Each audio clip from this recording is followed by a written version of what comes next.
Hello friends, how are you? Welcome to your own channel Midu Study. I am your friend Ashutosh from IIM Indore, and friends, as we all know, Midu Study is your own channel, your own initiative in which we are discussing various MBA subjects and topics in a very simple manner. Friends, our today's video is from our HR module and it is video number 9, recruitment and selection, second video. So let me rewind you. In last video we have already discussed about recruitment. You can refer our video number 8 for knowing about recruitment. Recruitment was about generation of potential candidate pool, and after that we need to make selection. So after that particular pool is created, we select the candidate from that. That is basically selection. So let us start our today's video and know about selection. Let us first introduce what is selection.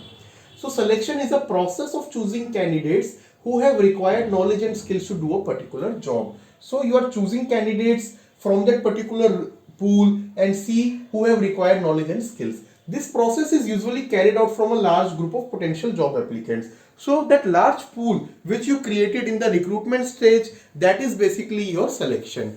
Main purpose of selection is to find out best candidate available from the large group of people to do the required job successfully. So the pool which we have already created in the stage of recruitment, maybe 40 applicants, 50 applicants, now in selection we will see who is the best candidate from that pool to do that job. Because see, you can generate a pool of 200 candidates if you are not selecting the person, because see, ideally, if what is recruitment without selection? Nothing, right? And what is selection without recruitment? Not possible. So both are interlinked. You need to be cautious and do both these things carefully. First, in recruitment, create a pool. After that, make the selection. Sometimes, due to the negligence and lack of skills and experience of HR personnel, talented candidates are denied the opportunity to work in organizations. So sometimes what can happen is, due to lack of skills of experience of HR personnel is lacking the skill. Talented candidate gets denied to opportunity to work, and that is why it is said that organizations need to have capable HR personnel. Those HR personnel should ensure right people with right potential are hired. So this is all about introduction to selection. After knowing what is selection, my dear friends, let us move ahead and discuss about the differences between recruitment and selection. So what is recruitment? Recruitment, as we have discussed in last video and I told you in today's introduction also, it is searching process where employees are encouraged to apply for jobs. So you apply, you ask candidates to apply. It can be through advertisements. You can ask your own employees to ask people to apply. After that, selection is a process of choosing the best candidate from among the group of interested applicants to fill a job vacancy. From that recruited pool, we select the candidate. Recruitment provides a large pool of candidates from which only those candidates are shortlisted by the HR personnel whose skills and qualification closely match with organization job requirement.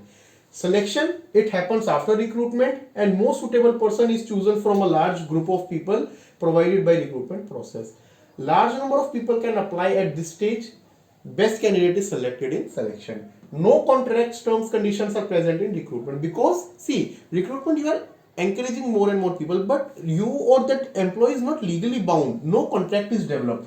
Contract and terms and conditions are usually developed here. Here you discuss all the terms and conditions related to tenure, related to your working conditions, your location, and whatever, depending upon the organization. So these are the key differences between recruitment and selection. Let us move ahead and discuss the process of selection. So selection, my dear friends, as you can see, it is typically a 8-stage process. Let us discuss those 8 stages. So first is conducting preliminary interview. In preliminary interview, what we will do is we will see some parameters which we definitely want to know about each candidate. We conduct them. Okay. Ask those questions. It can be done by your own HR or through a consultant, whosoever is doing it. After that, fill the application form. Normally all companies have their standard application form which they get filled from all employees, potential employees in this process of selection. Typically an application form captures all your information. Some major sections are your personal details. After your personal details, then the experience, educational, then your they will ask for 2 to 3 references also, then your salary expectation, notice period, everything, all that get filled in the application stage.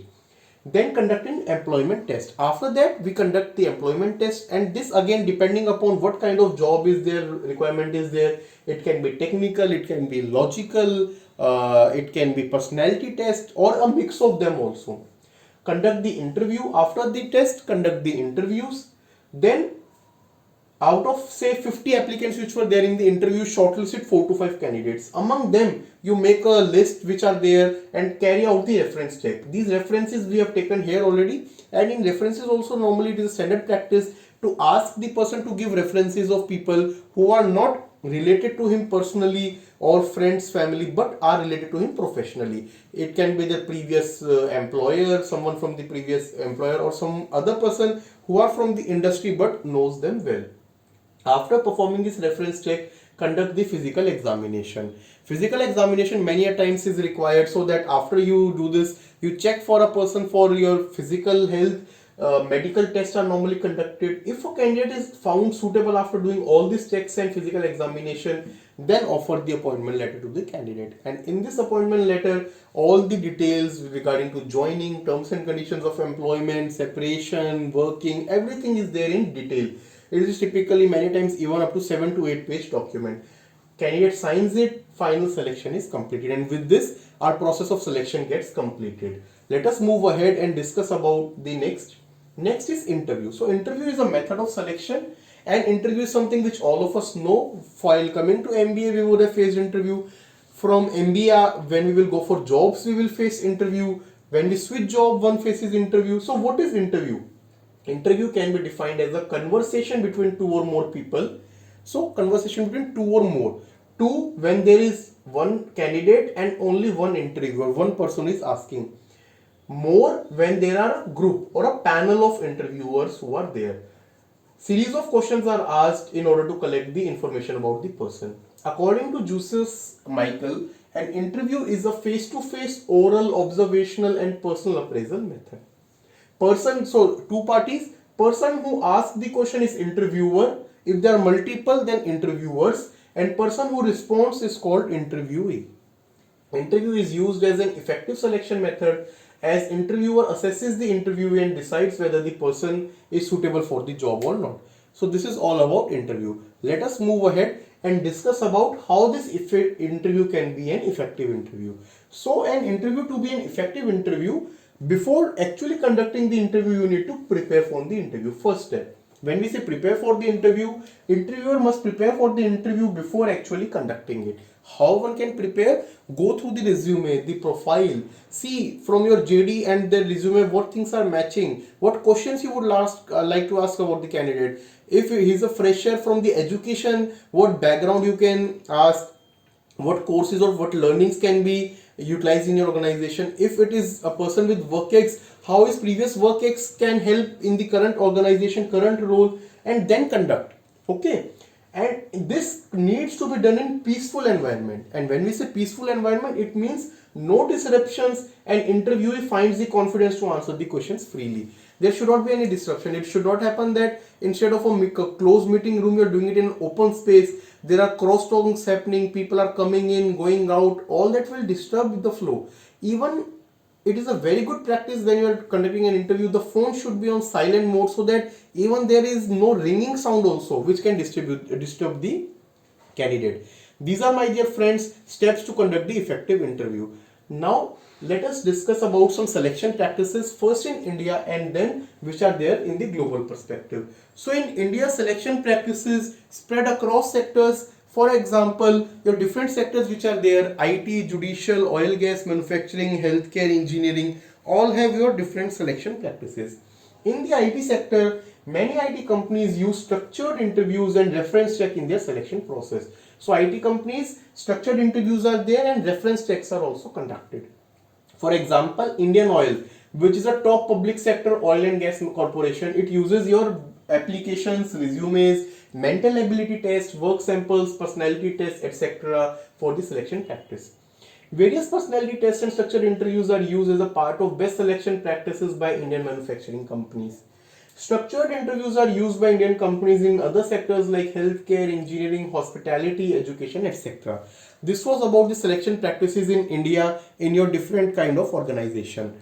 Now, my dear friends, let us discuss selection from the global perspective.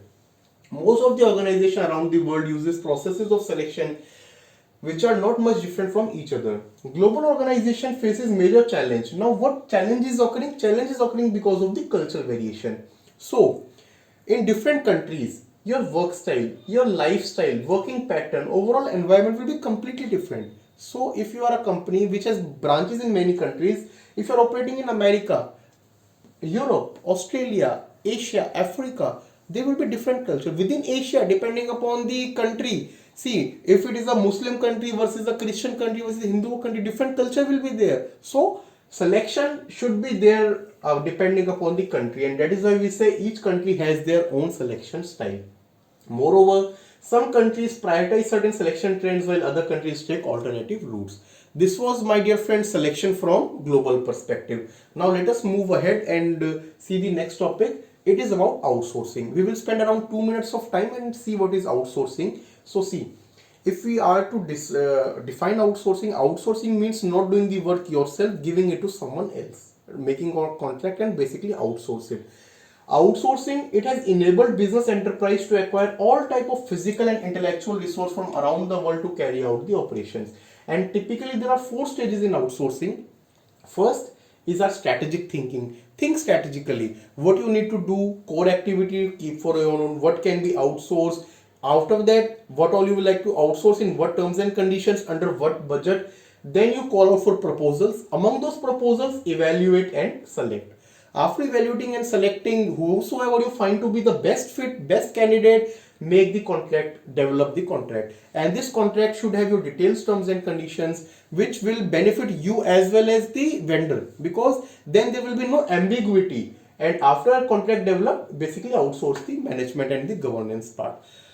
Now, outsourcing HR in India, and why India is becoming a good hub, I would say, why MNCs are looking for outsourcing the work in India. It is because of some reasons. Let us discuss. First, HR outsourcing in India is currently becoming popular among the masses. Why it is becoming popular and which kind of companies are making it? So typically your big to small scale firms are getting into this recent trend.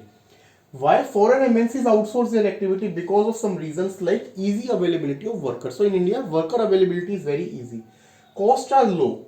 Top quality service you can get. Presence of good facilities and high class processes. All these are the reasons why your work get outsourced. HR work of foreign countries are getting outsourced to India. So friends, it was all about today's video in which we discussed about selection and outsourcing, and this unit gets completed. We discussed about recruitment, selection, outsourcing. Refer our video number 8 and 9 for this entire unit. Now we have already selected a candidate. Once a candidate joins our organization, we will carry out the induction and orientation. We need to induct him, orient him, and this is our next topic which we will cover in our next video. Friends, do let us know how you are liking our content and your feedback on our mail ID meeru.study@gmail.com, or in the comment section. Write it and we will definitely respond to your feedback. Develop content accordingly. If you are liking our content, please like our video, share and subscribe with all your friends who are preparing for or pursuing MBA. Thank you friends. Take care. Have a good day.